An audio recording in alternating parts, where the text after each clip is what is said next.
Good morning, and welcome to Sunday Live Dharma. My name is Ava, and I am happy to be practicing with you today. Today, our temple friend Kathleen Herr will be sharing her Dharma Talk, No Wrong Door. Before Qi Gong practice, young me, who participated in the recent week-long retreat at the Southern Dharma with Reverends Gong and Reverend Sean, will share her reflection on her retreat experience. Please welcome young me. Good morning. So earlier this month, I was very fortunate to be able to go on my first retreat ever, a 7-day retreat with Reverend Gong and Reverend Sean in a very beautiful remote part of the Blue Ridge Mountains. And I've been back home for about a week now. Every time I reflect on my retreat experience, I feel a little like I'm receiving the gifts of the retreat all over again. One retreat experience that really stayed with me is the strong sense of care and community that we were able to develop in the group, even though the only verbal communication we had with each other was during Dharma discussions. Outside of that, we practiced noble silence and we didn't have any of the usual social conversation. But even so, by the end of the week, we had developed a very strong sense that we're all in this together and that we all had each other's back. Another big takeaway for me from the retreat is that my relationship to meditation has changed. Meditation was hard for me before the retreat. It was very often hard for me during the retreat, and it is still hard for me after the retreat. But before the retreat, the benefits of meditation is something that I would relate to mostly as abstract concepts. And during the retreat, I was able to experience firsthand what it feels like to have meditation be a refuge and a way to nourish my best qualities. So spending a full week in this environment that was supportive of doing everything as a form of meditation, which includes like eating, walking up the stairs, putting away the dishes, cleaning the bathroom, everything was meant to be meditation. It gave me a sense of groundedness and this very solid presence that is now a reference point for me and a reminder for what's possible if I stay committed and practice consistently. On the last day of the retreat, Reverend Gong commented that the group had visibly changed from the first day. She said that our faces looked brighter and that our skin looked clearer. And she joked that we should have taken before and after pictures. We did not do that, so I can't show you before and after pictures, but I can show you a little before and after snapshot of my mind. On the first evening of the retreat, at the opening session, one participant was late and tried to enter the meditation hall through the wrong door, which caused a very short moment of disruption, and they immediately apologized and went in through the right door. And I hope I did not show this, but inside I was getting really irritated. And my mind started putting out a lot of very harsh, judgmental commentary that sounded something like, what an irresponsible person, this is very disrespectful to the group, and so on. Of course, none of that was warranted, and none of that was good for me. I was making myself suffer for no particular reason. Compared to the last day of the retreat, so on the last morning, as we were getting ready to start our very last morning meditation session, and we're quietly getting settled in the meditation hall, someone's watch alarm started to beep. And all I felt was this very matter-of-fact awareness that there is sound. And the commentary from my mind this time was either one of the Reverends set an alarm on purpose so that we start the session on time and don't have to rush through our closing activities, or somebody in the group has made an honest mistake. And either way, whenever they're ready, they'll turn it off. So instead of resentment and blame, what I felt was this very easy sense of trust.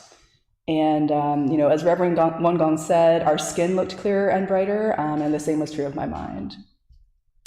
Going on this retreat gave me a rare opportunity to spend all of my time and energy during that week to plant good seeds in my mind, body, and actions. I feel like I've brought a lot of seeds back with me, and whether they grow and continue to flourish is going to depend on how consistently I care for them. I feel like I have a real gift in the Chapel Hill Temple here, that this is a real support for doing that. And it is not easy to arrange for the time and resources to go on a retreat. It is a big commitment, but I find that it's well worth the effort.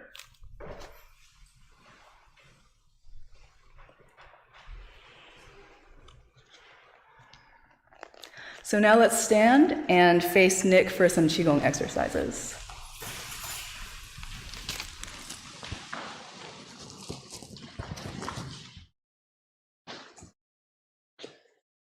Good morning. Good morning, everyone at home. Let's start out with some Qi Gong exercises to relax our body for meditation.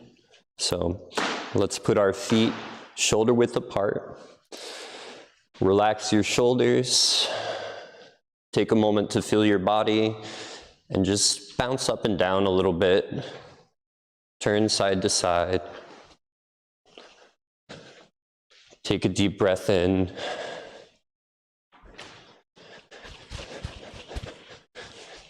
And gradually let your body come to a stop, back to center. Take a breath in and out. Breathe in and breathe out. Breathe in, this time reach up towards the ceiling. Breathe out. One more time, breathe in, up towards the ceiling, and breathe out. Breathe in, and this time push out towards the wall, feel tension, and breathe out, releasing. Breathe in, pushing the walls. Breathe out. Now breathe in, gather one leg up, and breathe out, coming back. Other side.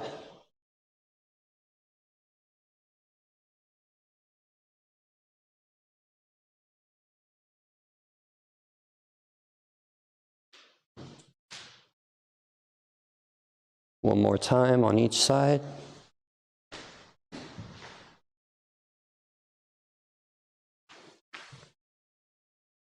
Now gather your hands together, raise up, and you're going to kick forward, keeping your other leg straight. Come back down. Gather your palms, breathing in, kick, and breathe out. One more time on each side. Gather.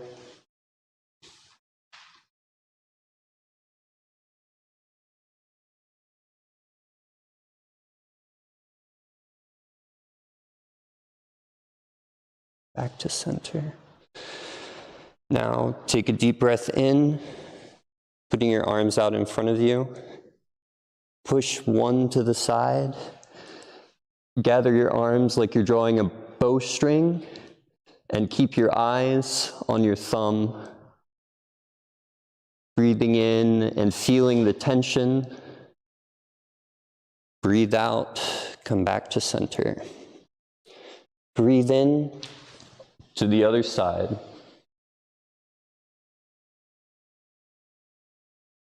And breathe out back to center. One more time on each side.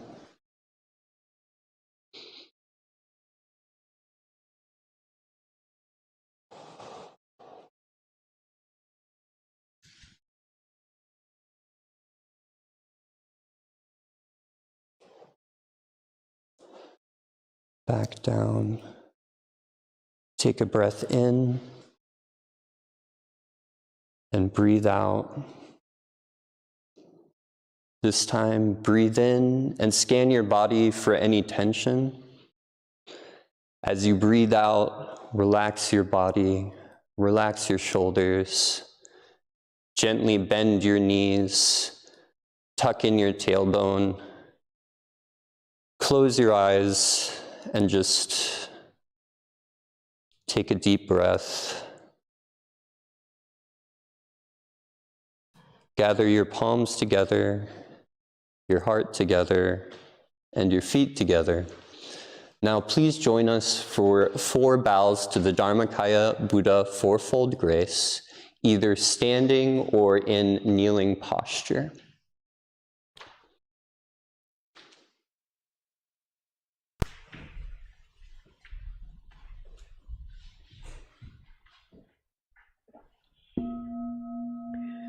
With gratitude, I bow to the grace of heaven and earth, honoring the infinite source of marvelous existence.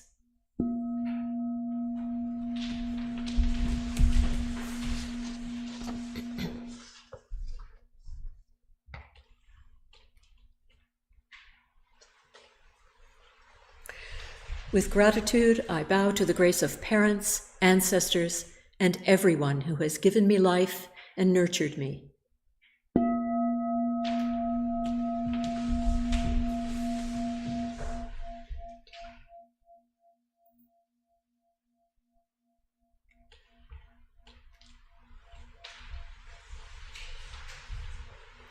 With gratitude, I bow to the grace of fellow beings, embracing the truth of interconnectedness.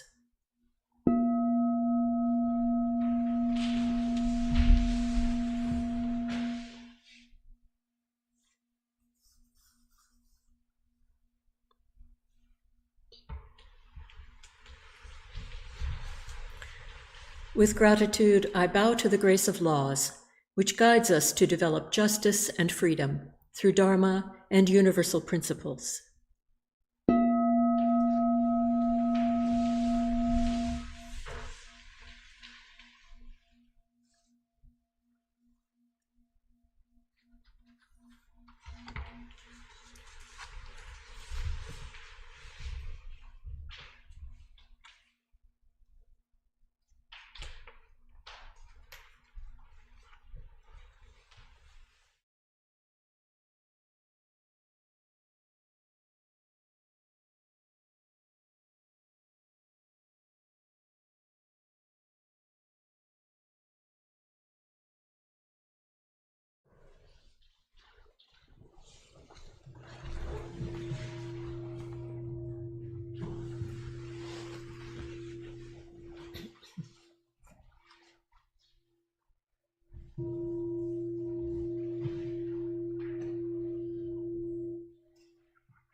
Meditation is simple and easy.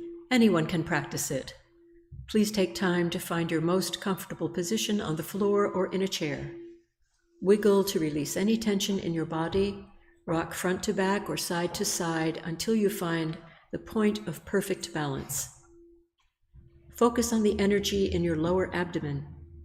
You may start to feel your lower back growing stronger and your chest and heart opening.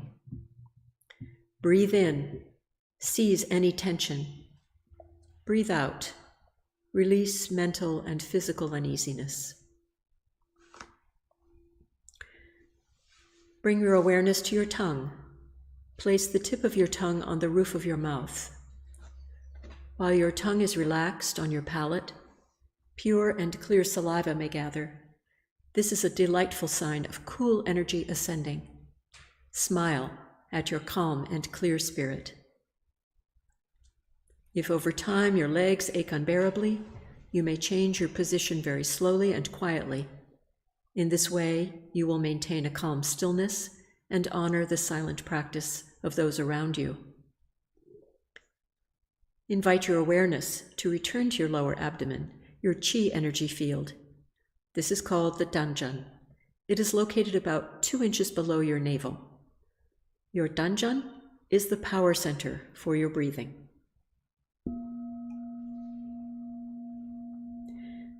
We settle both the mind and the energy on the elixir field, the Danjan, in order to allow the energy to flow and guard the one mind.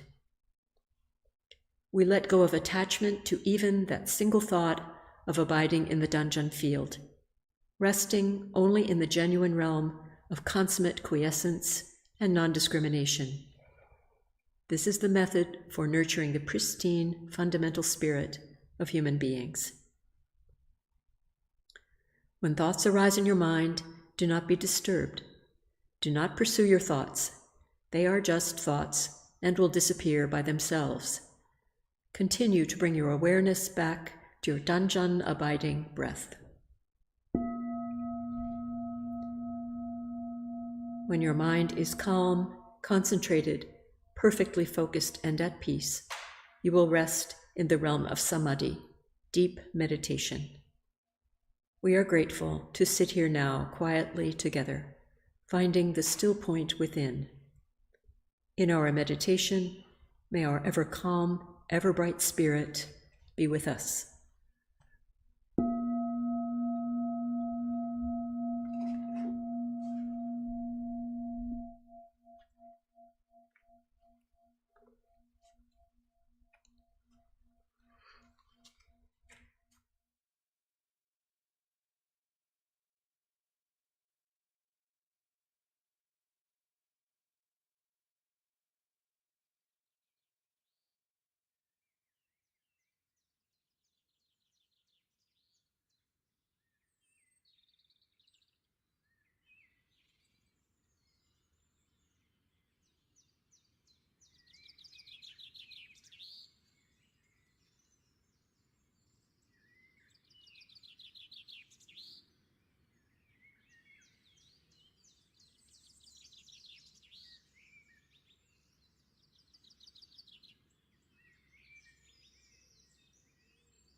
만사여의 아심동 전지와 동일체 아여 전지동신종 전지영기하심정 만사여의 아심동 전지와 동일체 아여 전지동신정 전지영기하심정 만사여의 아심동 전지와 동일체 아여 전지동심정 전지영기하심정 만사여의 아심동 전지와 동일체 아여 전지동심정 전지영기하심정 만사여의 아심동 전지와 동일체 아여 전지동심정 전지영기하심정 만사여의 아심동 전지와 동일체 아여 전지동심정 전지영기하심정 만사여의 아심동 전지와 동일체 아여 전지동심정 전지영기하심정 만사여의 아심동 전지와 동일체 아여 전지동심정 전지영기하심정 만사여의 아심동 전지와 동일체 아여 전지동심정 전지영기하심정 만사여의 아심동 전지와 동일체 아여 전지동심정 전지영기하심정 만사여의 아심동 전지와 동일체 아여 전지동심정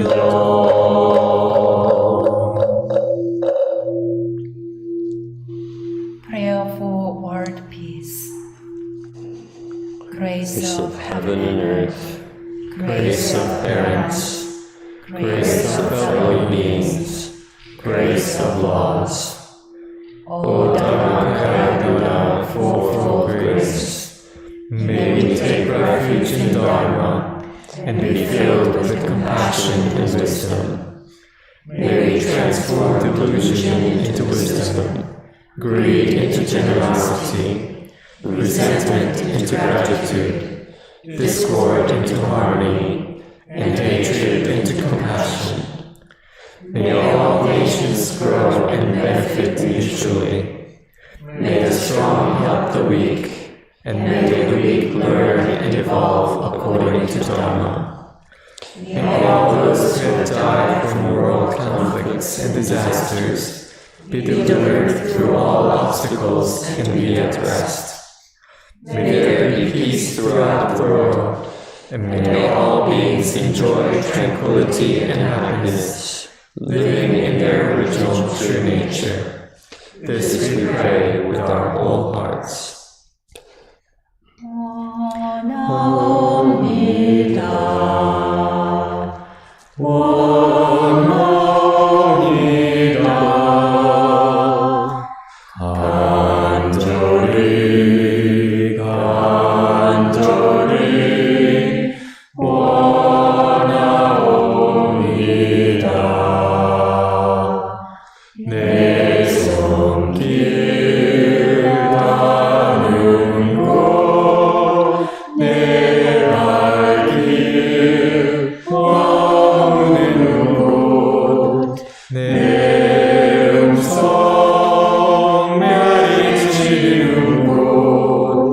내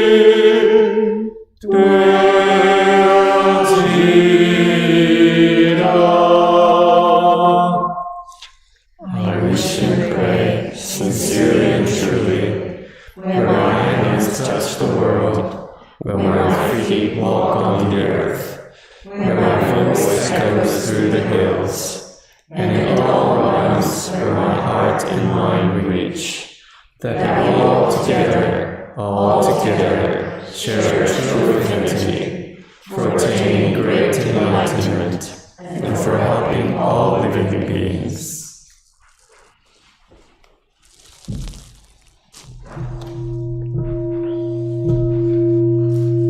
Page 9. Ilwan Sanggao. Ilwan Sanggao.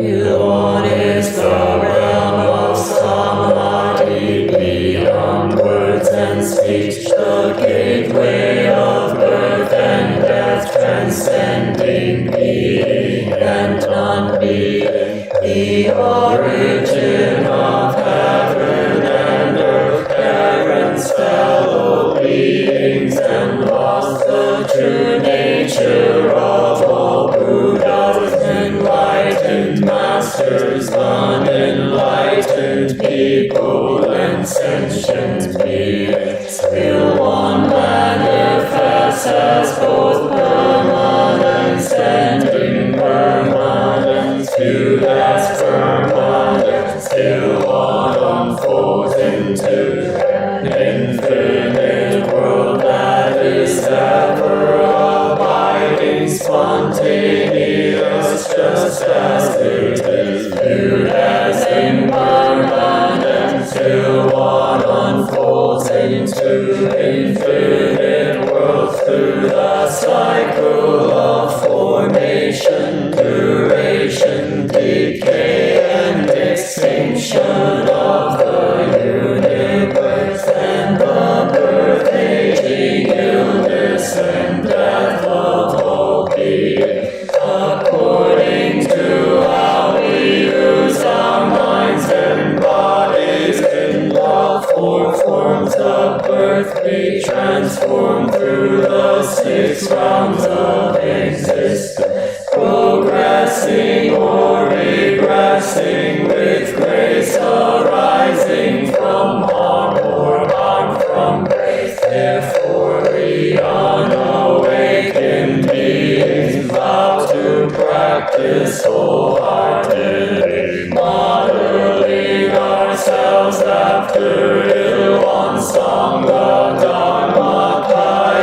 Buddha, by cultivating our minds and bodies deeply, knowing human affairs and universal principles thoroughly, and using our minds and bodies skillfully, thus progressing rather than regressing, and receiving grace rather than harm, until we attain the great empowerment of Ilwan and become one with the nature of Ilwan.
This morning, our longtime temple friend, Kathleen Wanherju, is sharing her Dharma talk, No Wrong Door.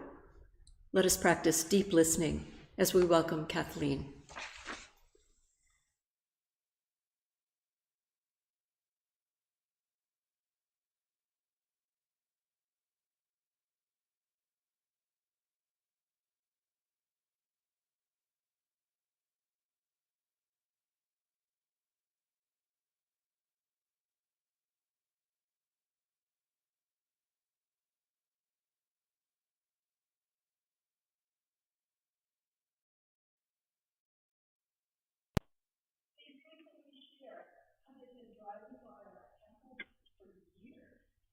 Always wanted to know what was behind the green hedge that lines the street.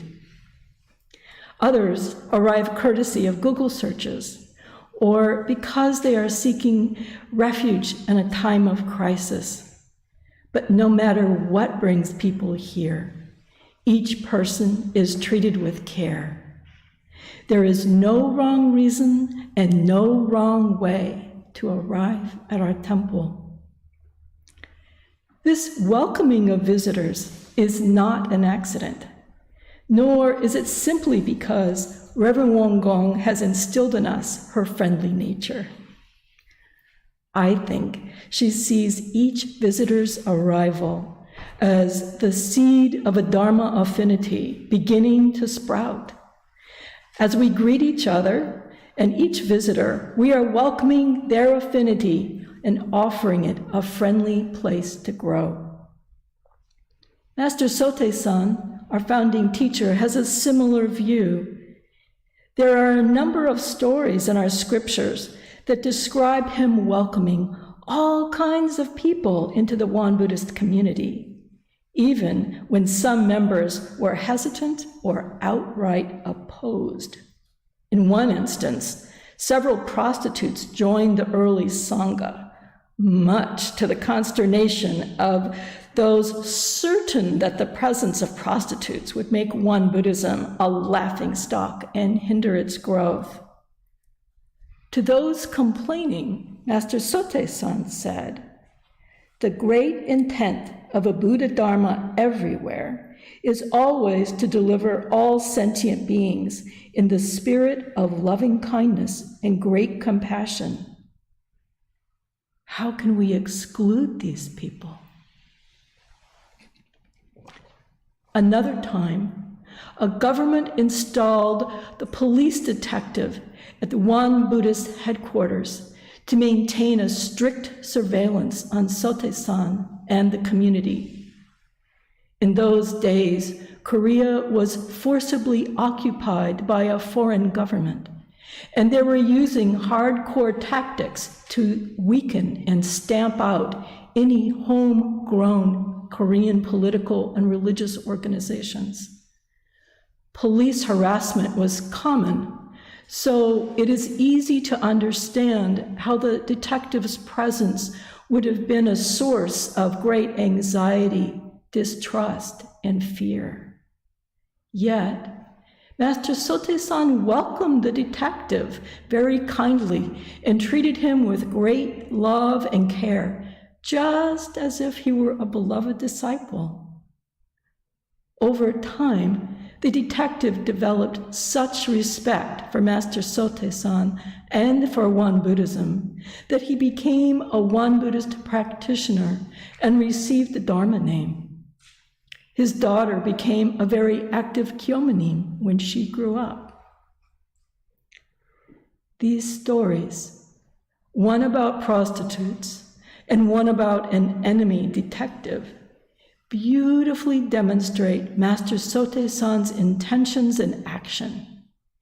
He made sure that whoever showed up in the Won Buddhist community was sincerely and meaningfully welcomed, no matter who they were or why they arrived.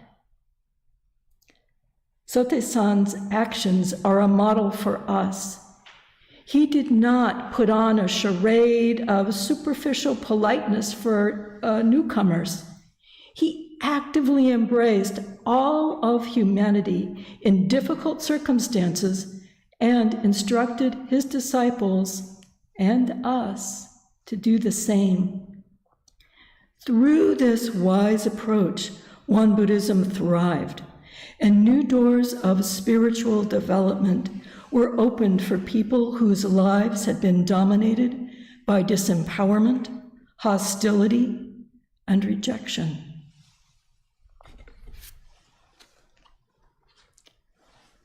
Whenever I think about Sotaesan's powerful practice of welcoming, I am reminded of a term I came across some years ago: no wrong door. At the time, I was working with fellow mental health community advocates, and we were trying to design a system in which crisis services would be easily available to anyone seeking them. No wrong door was the gold standard. It meant access to help and services every hour, every day, year-round, whether you had insurance or not, or could pay or not, spoke English or not, or if you showed up unannounced or called, texted, emailed, or sent a letter, you would instantly be connected with help because there were no wrong doors to block your entry. Every point of contact was a right door. The no wrong door principle was an important guide star for us because unintentional built-in barriers could be lethal. Lives would be lost if we designed the crisis system poorly. Similarly, system design was paramount for Master Sotaesan when he developed Won Buddhism. His wonderful universal teachings based on Ilwan truth would have gone nowhere if he designed an organization littered with barriers, obstacles, and privilege. He needed to design a system that was barrier-free. A warm welcome, however nice, cannot create meaningful access to Dharma if the door to it is blocked. Sotaesan's no barriers approach is so important that he made it a fundamental component of Won Buddhism. How do we know this? One way is to look at a few of the key teachings. Notice how vast and unlimited Sotaesan's vision is in this description. What can be practiced by all people under heaven is a great way. What can be practiced by a limited number of people is a small way. Our cardinal teachings, Ilwan, the Fourfold Grace, the Four Essentials, the Threefold Study, and the 8 Articles, is a great way under heaven, and it can be practiced by all people under heaven. Master Sotaesan also emphasized that Won Buddhism's essential teachings must be applied widely to the individual, family, society, nation, and the world. This is really significant, and it sparks a question.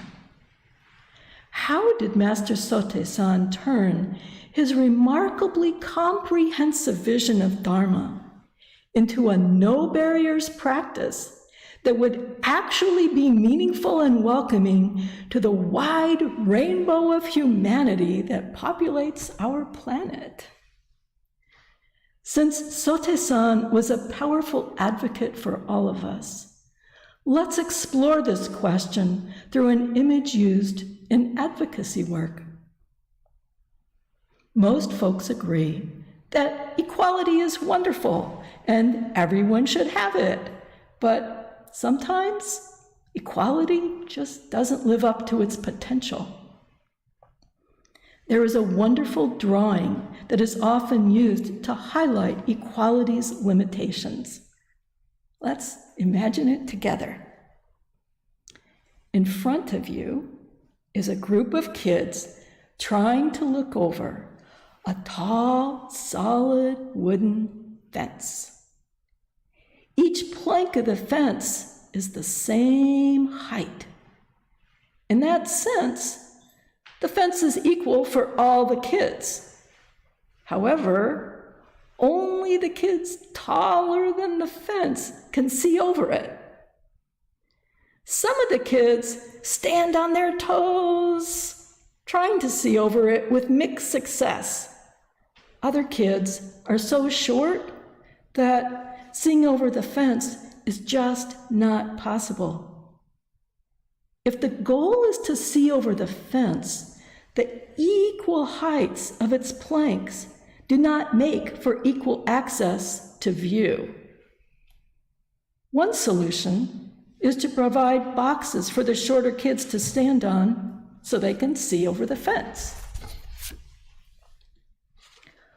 Although things are no longer equal for each kid, some have boxes to stand on and some do not, the goal of everyone being able to see over the fence is possible. And that sounds good, right?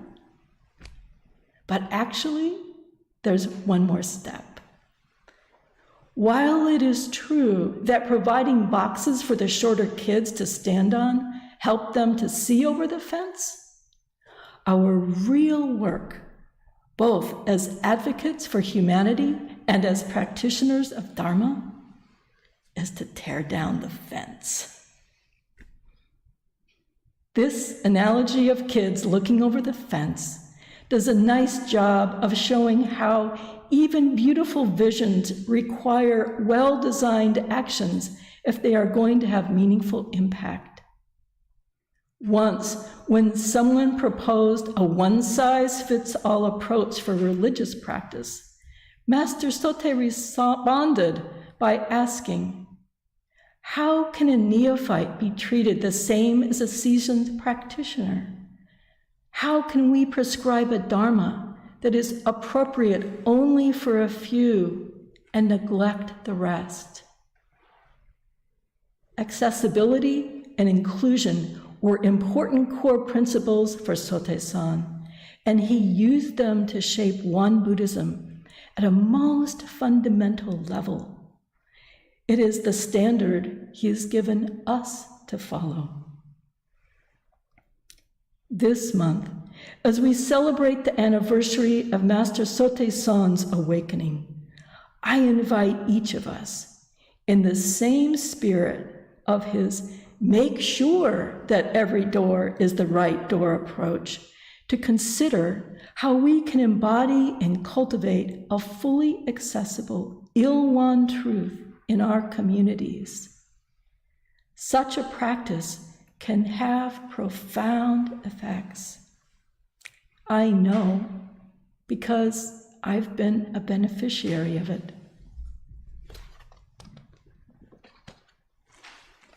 Some years ago, before Uber, Lyft, and Zoom, it became evident to Reverend WontempleNC that I was not attending special evening temple programs because I was unable to drive in the dark. Her response was to invite me to sleep at the temple on those nights, a kind action that turned an impediment into a gift of access and allowed me to experience and learn from temple life more fully. From this and from other opportunities that have unfolded through the alertness and actions of my teachers and mentors, I have lived a welcoming and accessible Won Buddhist no wrong door reality. It is a beautiful gift and one of the hallmarks of my life in Won Buddhism. Doors are amazing portals, and if you think about it, they are transformative. When we pass through a doorway, we take ourselves out of one physical space of reality and quite literally merge ourselves into another. As soon as the very first molecule of our being enters that new space, we are in a mutual relationship with it. A room's energy ebbs and flows with our entering and leaving. We are shaped by what we create and what was created by all the enterings and leavings that came before. We might not often think about the mutual relationship we have with the places and spaces we abide. But actually, the teachings of Won Buddhism encourage us to consider them. One of our foundational teachings is all is grace, a truth that unfolds through the graces essential to our lives, the grace of the universe, parents and ancestors, fellow beings, and the laws of Dharma and justice. In Won Buddhism, we practice gratitude to these graces by entering into a relationship with them. When we enter the portal of life, we enter that relationship. Healthy relationships are easy to spot. Loving care and mutual respect are always present, always interwoven, always real.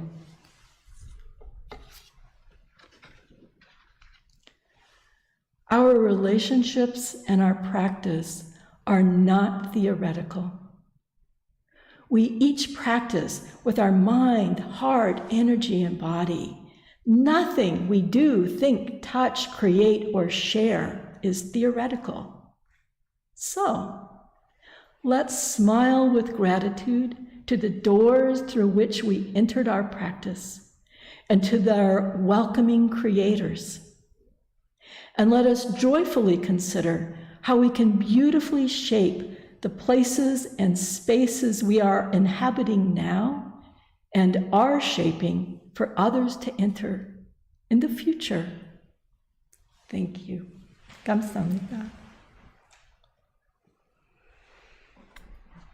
Thank you, Kathleen, for your wonderful talk.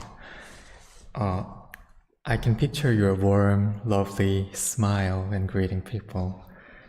And your talk reminds me of the practical, universal openness from Sotaesan's words and your practice journey. Like the sign by the entrance door, everyone is welcome. In here, there is no wrong doors. So, thank you again for your talk.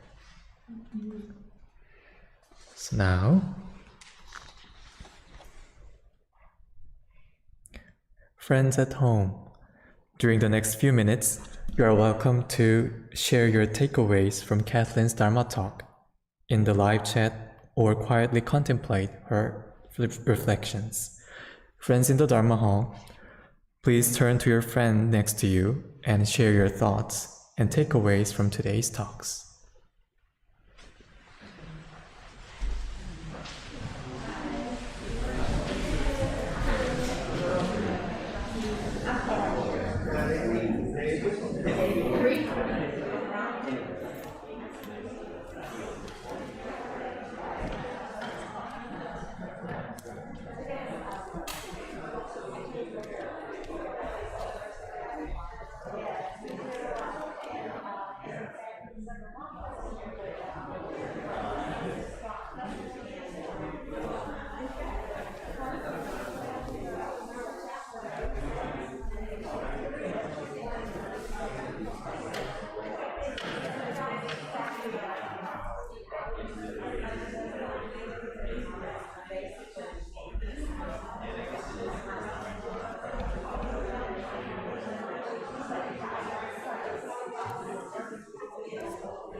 did you like our talk today? It was a very good talk. Made me think of why I came back to the temple. And how it was all, I should be thankful for all of it.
Thank you so much. In our temple, we have so many doors. Sometimes our UPS delivery friends place things in the wrong door.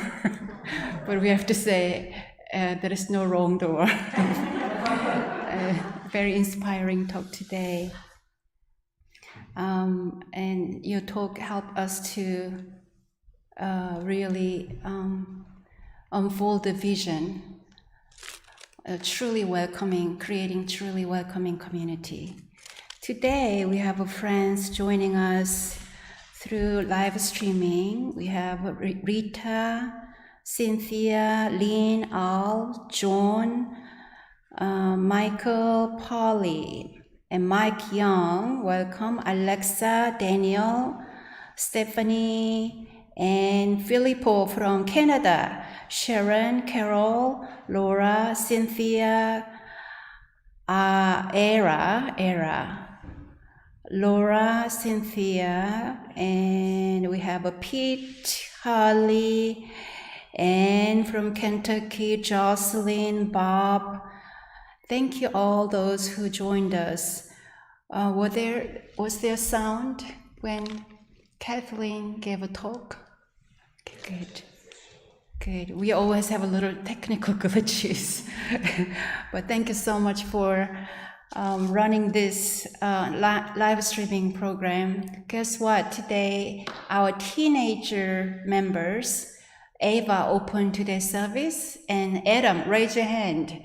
Adam, he's a teenager. He's running the whole streaming as a main engineer.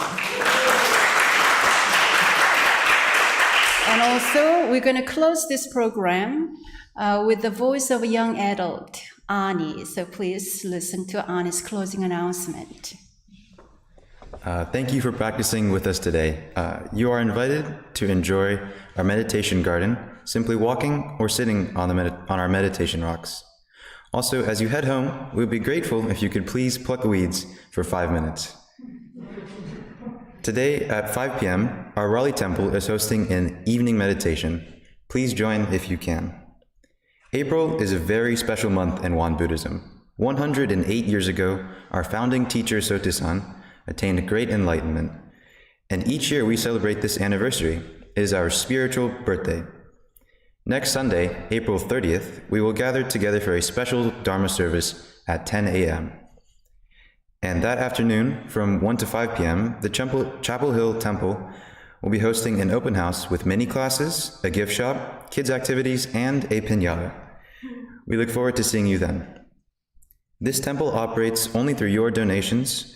On your way out, there is a donation jar and the information about online donating in the foyer. Thank you for your kind support. Now, let us bless each other with our morning prayer song on page 13.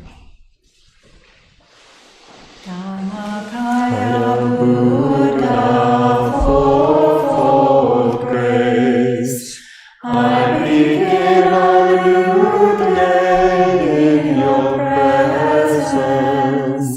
Today, full of health and good peace of mind, may I walk along the path of the Buddha.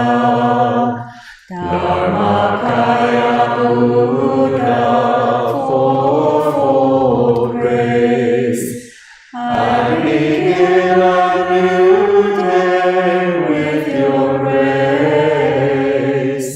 Today, gratefully and with gentle words, may I live in harmony with all those I meet. Dharmakaya Buddha, fourfold grace, I begin a new day with compassion.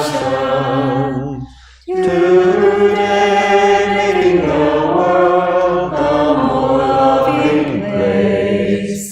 May I do all that I can for one world. I want to thank you for your being here, especially those who understand to honor this container and vessel of a practice community. Every Sunday morning when you are here at 10 o'clock and make a commitment to stay until 11:15, that creates true energy of a practice. And plus, it helps us because our door whenever open and late, and if you leave early, on opening and closing door, it makes a little noise. So we also try to create very spiritual energy for our those friends who are joining us through cyberspace.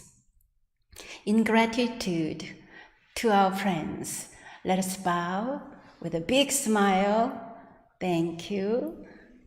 In Korean, 감사합니다.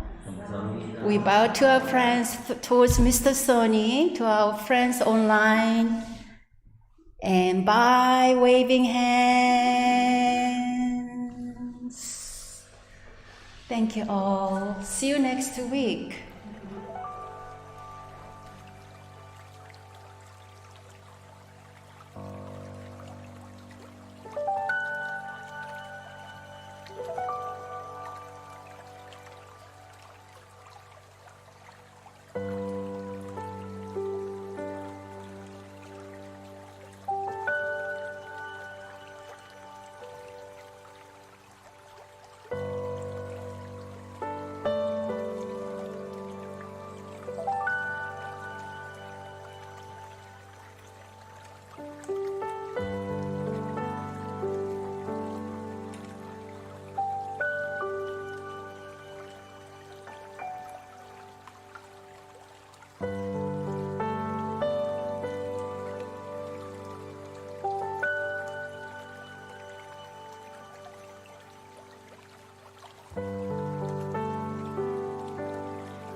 you.